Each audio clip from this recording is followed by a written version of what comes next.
E aí pessoal, tudo bem com vocês? Eu sou o professor William Santos, professor de História. E na aula de hoje nós vamos falar acerca do feudalismo na Alta Idade Média, tá? Então dentro dessa questão, desse tópico do feudalismo, na aula de hoje nós vamos abordar sobre o tema da estrutura econômica do feudalismo. Vamos falar um pouco algo relacionado a isso. A estrutura econômica, social e política e cultural predominante na Idade Média foi chamada de feudalismo. Tá? Essa palavra feudalismo vem de feudo, que significa uma grande propriedade de terra, né? Bastante terra, com uma larga escala de terra. Tá? O feudalismo ele compreende do século V e ele se estende até o século XV. Né? E ele teve início com a queda do Império Romano e ele termina com a tomada de Constantinopla em 1453. Então foi entre esse período aqui que eu falei para vocês que acontece, né, o domínio do feudalismo. Vale ressaltar aqui também que não é apenas com a queda do Império Romano, mas também com a queda do sistema escravista, que proporciona um novo tipo de relação entre o servo e o seu senhor. Mas isso aí você vai encontrar nos vídeos anteriores. Mas aqui nós vamos falar de feudalismo, tá? Com o saque de Roma em 476 e o fim do escravismo, então nós estamos entrando aqui na Idade Antiga, né? E a população também aqui abandona a cidade, ela migra em direção ao campo em busca de um melhor modo de sobrevivência e até mesmo de segurança. A agricultura ela ganha agora um lugar central na economia da época, tá? Não que a agricultura não era algo central da economia no Império Romano, mas uma coisa que muda aqui é o sistema de mão de obra, é o sistema de serviço. Porque para poder manter a agricultura ainda lá no Império Romano, a mão de obra utilizada era mão de obra escrava, né? Então, todos os escravos, eles sustentavam essa força agrícola que mantinha em pé o Império Romano. Então, agora acabam os escravos, né? Esse sistema entra em colapso, e os romanos vão para as vilas romanas, lá formam seus feudos, e lá começa a relação entre o senhor e o vassalo, né? E o camponês, que é o homem do campo, aquele homem que é voltado para cultivo. Então essa relação ela muda, já não é mais uma relação escravista como era antigamente, tá? Apesar de se assemelhar também, eu não estou falando que não é nenhum tipo de... Não há nenhuma forma de escravidão aqui nesse período, mas ali o escravo, o servo, a pessoa que trabalha no campo, ele tem um pedacinho de terra também que é fornecido pelo senhor. Mas a gente vai falar um pouco a respeito disso mais para frente. Os bárbaros germânicos aqui, eles também conquistaram muitas terras, né, do antigo Império Romano. Então eles também formaram ali, participaram dessa formação. A economia feudal, nós vamos ver aqui algumas características, né, de como que era dividido isso. Então, na economia feudal, nós encontramos a forma agrária, não comercial e com uso restrito da moeda, tá? Grandes extensões de terra era símbolo de poder e de riqueza. A propriedade feudal pertencia a uma camada privilegiada, que era o senhor e o rei. E o feudo em si, ele era dividido aqui em em partes aqui. Nós temos o manso sensorial, nós temos o manso servil e o manso comunal, tá? O que significa isso? O manso sensorial aqui, nessa imagem, era a maior parte que era do senhor feudal. Aí nós encontramos aqui o manso servil, que era relacionado aos servos. Então o senhor feudal, ele dividia aqui terras, né? Aqui eles formavam aqui o manso servil, E em troca dessas terras aqui, eles tinham que trabalhar um período de tempo de graça aqui no manso sensorial para poder manter aqui toda essa estrutura. E aqui é o manso comunal. O que é comunal? Comunal vem de comum.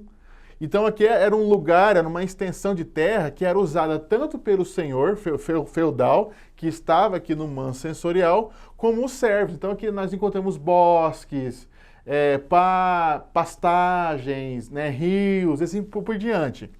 Então o sistema feudal, a estrutura econômica do feudalismo era basicamente isso daqui, tá?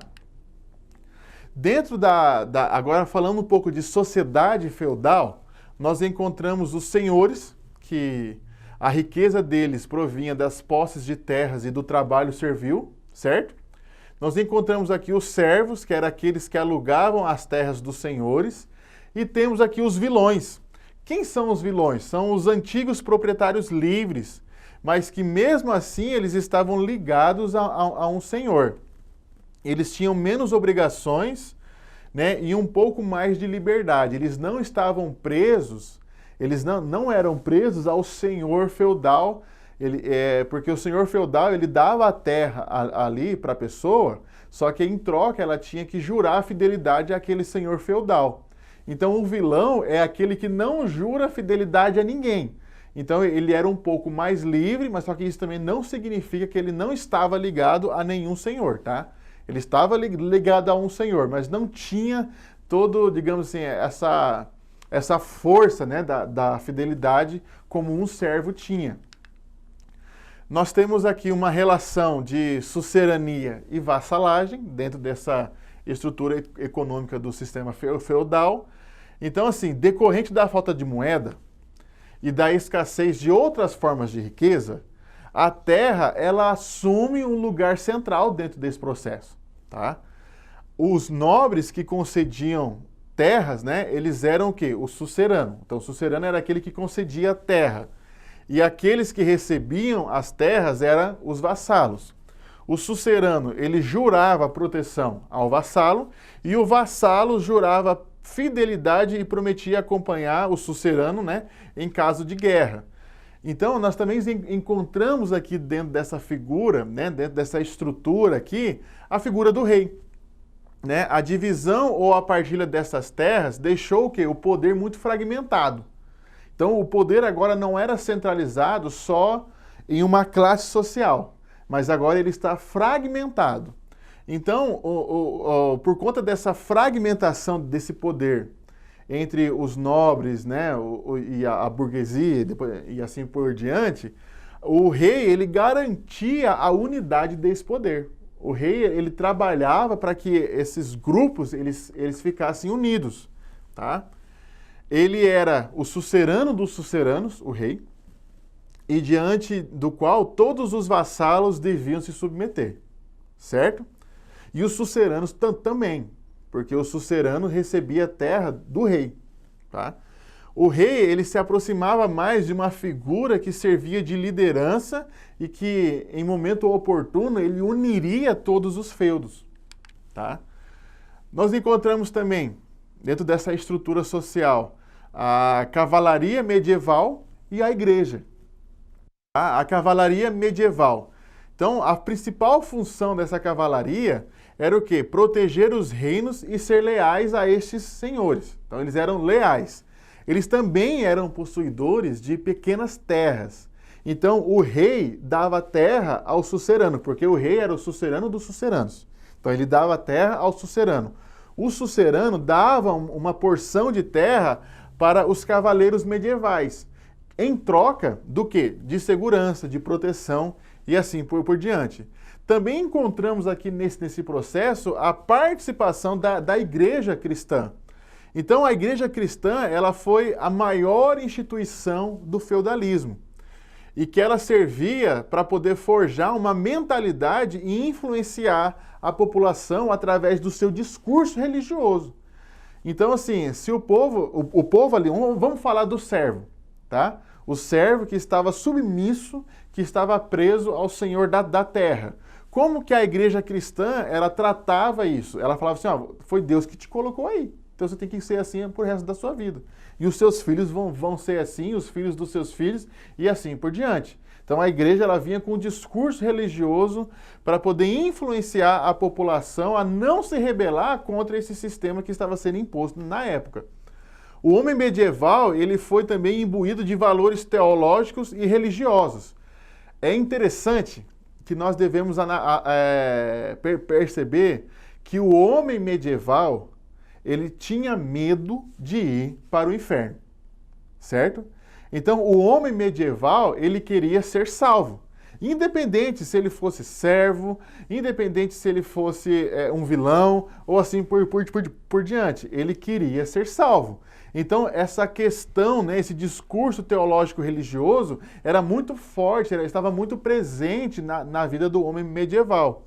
Então, a igreja, ela convencia o homem de que a ordem estamental e desigual da qual ele vivia era a melhor e mais necessária possível. A igreja, então, ela é uma forte responsável na questão de influenciar o modo como o povo pensava também naquela época. Beleza? Então nós ficamos por aqui. Um forte abraço para você e até o próximo vídeo.